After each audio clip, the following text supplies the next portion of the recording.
पश्चिम बंगाल के एक नगर में दो भाई रहते थे, अनंता और मुकुंदा। मुकुंदा, जो आगे चलकर महान संत परमहंस योगानंद बने, और वो अनंता से छोटे थे। अनंता सांसारिक प्रवृत्ति के थे और मुकुंदा की आध्यात्मिक रुचियों को लेकर चिंतित रहते थे। उन्हें लगता था कि सांसारिक महत्वाकांक्षाओं के बिना मुकुंदा का जीवन कठिन हो सकता है। मुकुंदा बड़े ही शांत स्वर में अनंता बोले, तुम भली भांति जानते हो अनंता, मैं तो अपनी विरासत परमपिता परमात्मा से चाहता हूँ। अनंता त्वरित उत्तर देते हुए बोले, पहले पैसे, भगवान बाद में भी मिल सकते हैं। कौन जानता है, जिंदगी बहुत लंबी भी हो सकती है। मुकुंदा दृढ़ स्वर में अपने भाई से बोले, पहले भगवान, पैसा बाद में भी आ जाएगा। कौन जानता है, जिंदगी बहुत छोटी भी हो सकती है। बहस गर्म हो गई और अनंता ने एक चुनौती दे डाली।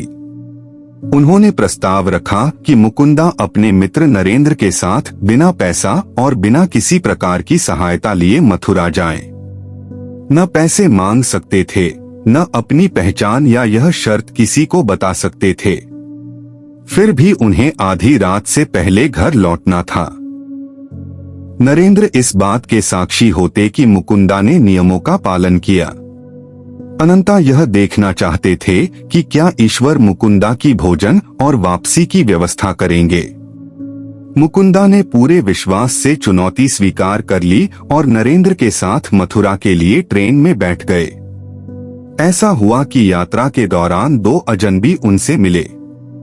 बिना मुकुंदा या नरेंद्र के कुछ कहे वे दोनों उन्हें एक आश्रम ले गए। वहां उनका स्वागत राजसी अतिथियों के लिए तैयार शाही भोजन से किया गया। वे अतिथि अंतिम समय पर नहीं आ पाए थे। भोजन के बाद विश्राम के दौरान एक हंसमुख युवक आया और बिना किसी कारण उन्हें अपना अतिथि बनने का आग्रह करने लगा। बिना पहचान बताए और बिना चुनौती का जिक्र किए वह युवक उन्हें पूरे दिन मथुरा घुमाता रहा। चलते चलते वह कहता रहा कि ईश्वर भक्तों की सेवा करना उसके लिए सम्मान की बात है। शाम को विदा होते समय उस युवक ने उनके हाथ में 2 वापसी टिकट और कुछ धनराशि रख दी और विनम्रता से कहा कि वे उसका दिया हुआ उपहार ठुकराए नहीं।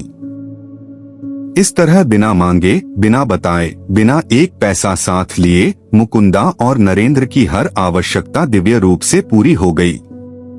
दोनों सुरक्षित घर लौट आए। अनंता आश्चर्यचकित रह गए। अनंता बोले, आज पहली बार मैं समझ पाया हूं कि तुम सांसारिक महत्वाकांक्षाओं से दूर क्यों हो। उसी क्षण अनंता ने मुकुंदा से आध्यात्मिक अभ्यास में उन्हें दीक्षित करने का निवेदन किया। ईश्वर पर पूर्ण विश्वास ही आध्यात्मिक प्रगति की सबसे बड़ी पूंजी है।